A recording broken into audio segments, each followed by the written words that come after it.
The Georgia State Supreme Court has decided earlier today not to hear the case of a former elementary school principal in the Atlanta Public Schools test cheating scandal. Last June, the state's appeals court had upheld the conviction against Dana Evans. She was among 34 black and 1 Filipino educators who were indicted in the longest and the most expensive criminal case in the history of Georgia. They were found guilty of RICO, which stands for Racketeer Influenced and Corrupt Organization Act. That's a U.S. federal statute enacted in 1970 targeting organized and white-collar crime.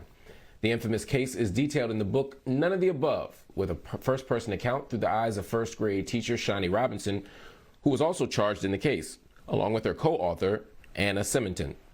Joining me now are the authors of None of the Above. Shani Robinson is an education advocate, and Anna Simonton is a journalist for The Appeal. That's a worker-led news outlet that covers the U.S. criminal legal system. Thank you both for joining me on Black News tonight. Anna, can you, first of all, just tell us a bit about Dana Evans? What is she looking at in terms of her sentence, and why do you believe her appeals were denied? So Dana Evans, who has a wonderful track record as a middle school counselor and eventually an elementary school principal, is looking at a year in prison, and there's more in terms of probation that is part of her sentence. And I don't have all the details from the ruling this morning in terms of the reason why this was denied, but what we do know is that the judge in this case has the power to modify the sentence, which is important because the educators that are appealing this case maintain their innocence.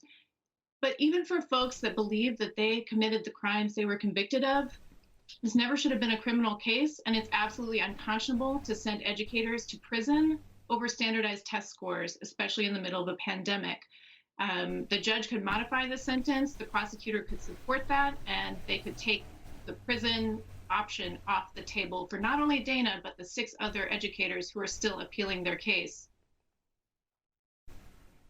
This is a complicated and messy, but really a stunning use of the criminal legal system for an issue. Shani, can you give us a little bit of backdrop? You were a first grade teacher during all of this.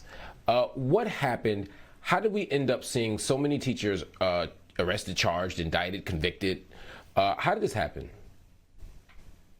Well, the year in question was 2009, and as you stated, I was a first grade teacher.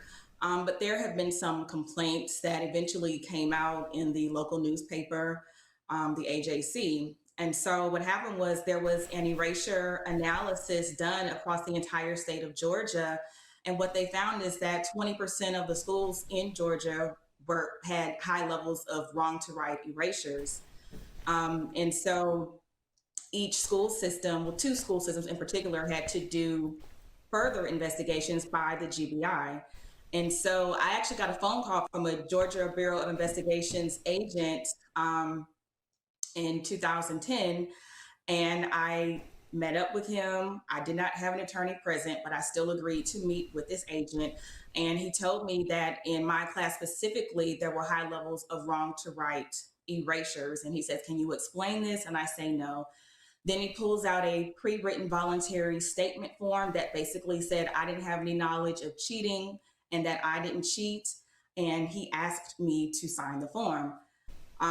Later, we learned that that form was actually used against a lot of educators. In March of 2013, the news came out that 35 educators, mostly Black, have been indicted on racketeering charges.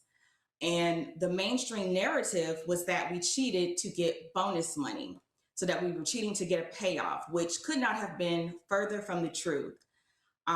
One of the lead investigators on the case actually testified on the witness stand later during the trial that bonus money provided little incentive to actually cheat.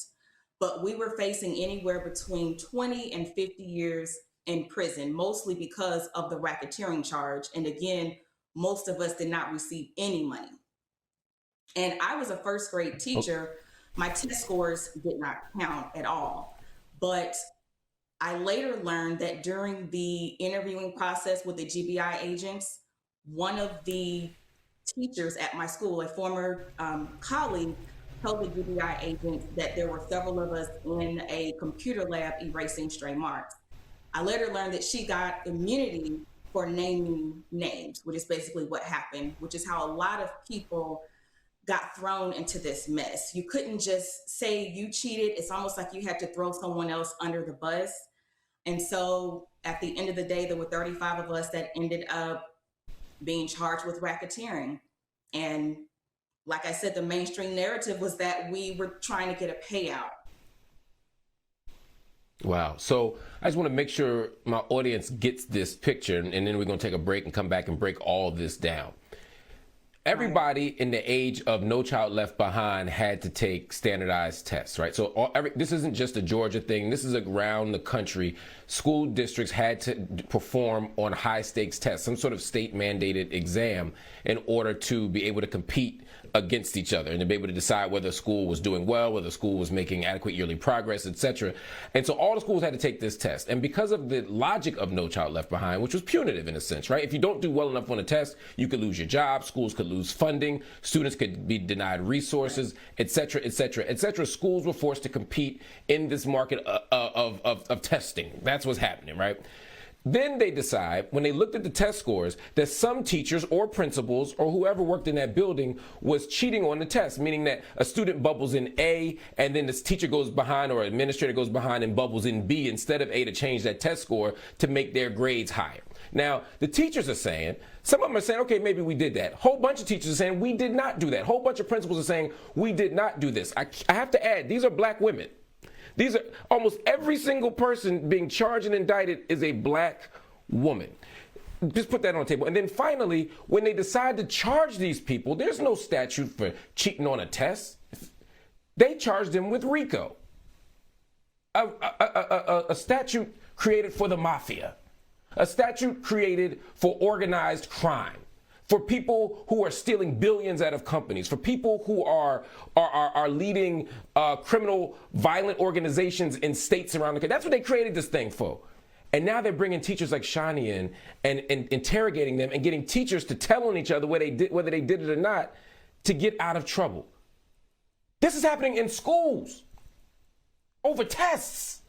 This is nuts to me. Shani and Anna, please stay with me because I need y'all to break all this down. I ain't gonna do no more talking, but I just need my audience to understand how wild the backdrop is. And y'all gonna break it down for me. When we come back, we're gonna continue this important discussion with Shani and Anna as we try to uncover the broader cultural and policy forces that are at play when you have a witch hunt against a predominantly black school district. Don't go nowhere. Welcome back to Black News Tonight. We continue our discussion about the racketeering indictment against more than 30 black educators in Atlanta back in 2015. Back with me are the co-authors of the book, None of the Above, The Untold Story of the Atlanta Public Schools Cheating Scandal, Corporate Greed and the Criminalization of Educators. Education advocate Shani Robinson and the appeal reporter Anna Simonton. Welcome back to the show. Anna, break down this RICO thing to me. Again, organized crime. I've seen RICO statutes used against drug dealers. I've seen it used against mafia members. I never imagined it being used against a science teacher.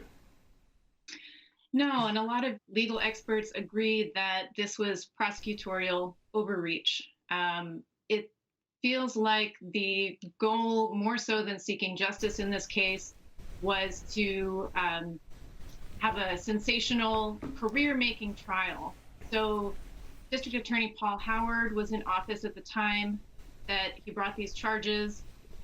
Recently was voted out last year. Now Fani Willis is district attorney, and she was one of the prosecutors on this case as well. RICO was never an appropriate option.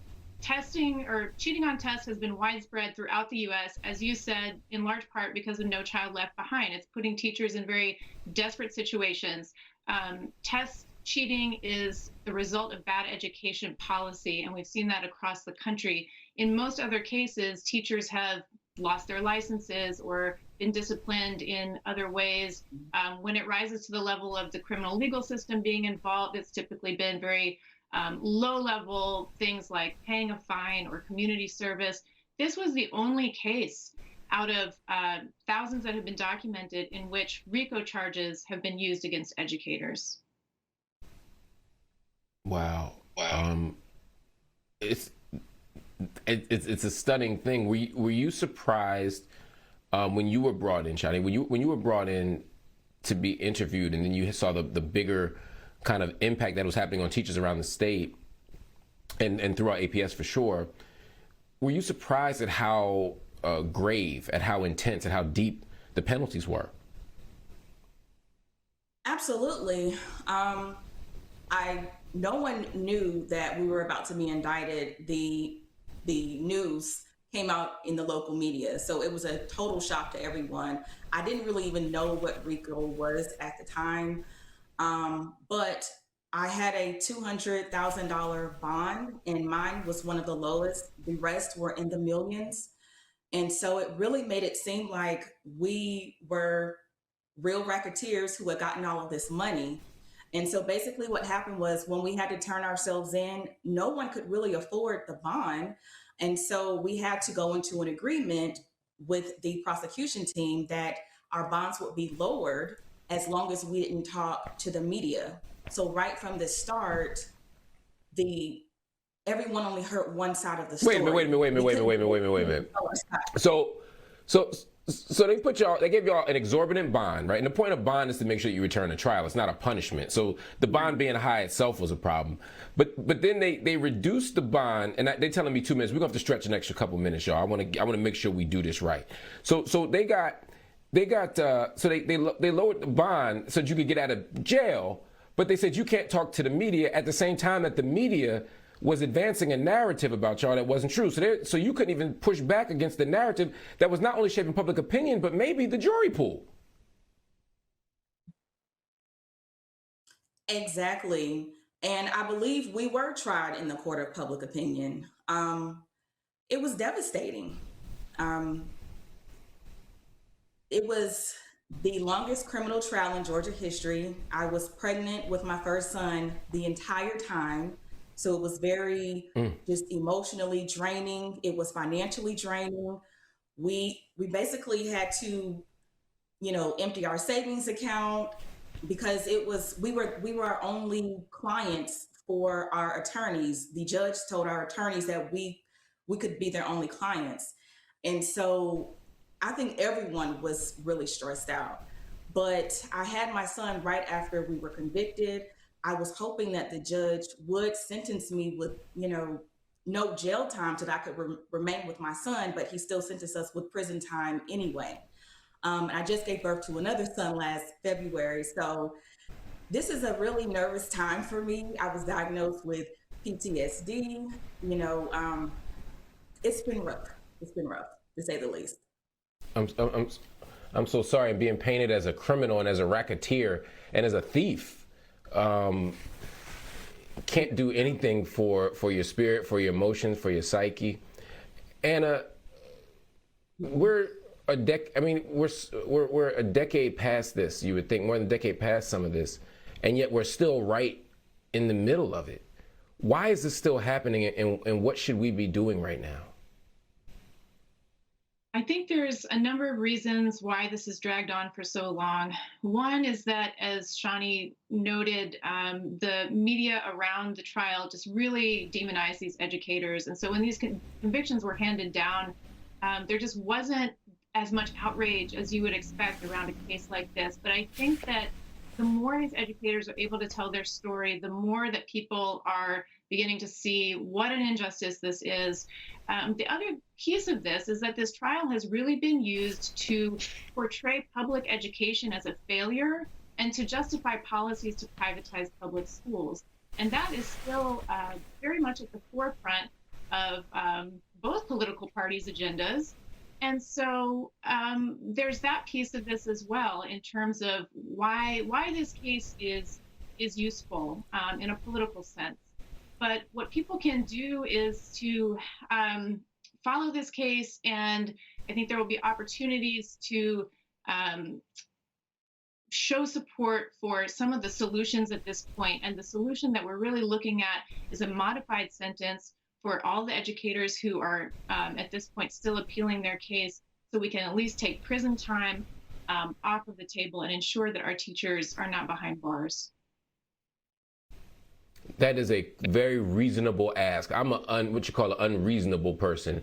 As an abolitionist, I'm sitting here thinking the fact that y'all were put into a system where your job's dependent on testing and test scores and outcomes that you have no control over largely. You're teaching the most vulnerable students in one of the most underfunded school districts in the world, and then, in the country at least, and then you're asked to produce miracles from that, and then when you don't, they castigate you. And then when some people try to make adjustments on the test, and I'm not justifying making adjustments on the test, nor am I saying that people are guilty when they say they're not, but even the people who did do it, because somebody did it, they weren't doing it to get paid, they weren't doing it to get money, they weren't trying to get no little bonus, they were trying to save the school, they were trying to save these children, they were trying to remain in that classroom to educate. So I'm saying they need to drop all these charges. Right? They need to forgive these teachers. I'm sorry, they need to ask for forgiveness from these teachers and from the public for wasting our time and our resources pursuing teachers for RICO. Of all the people to be pursuing for RICO, y'all choose a fifth grade teacher? Y'all choose the reading instructor? Y'all choose the overworked, underpaid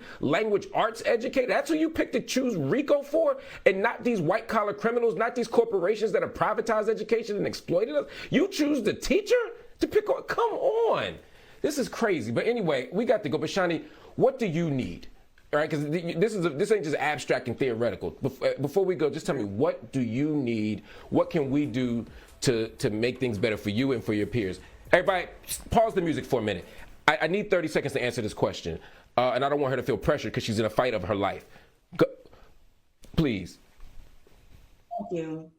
We need more eyes on this case.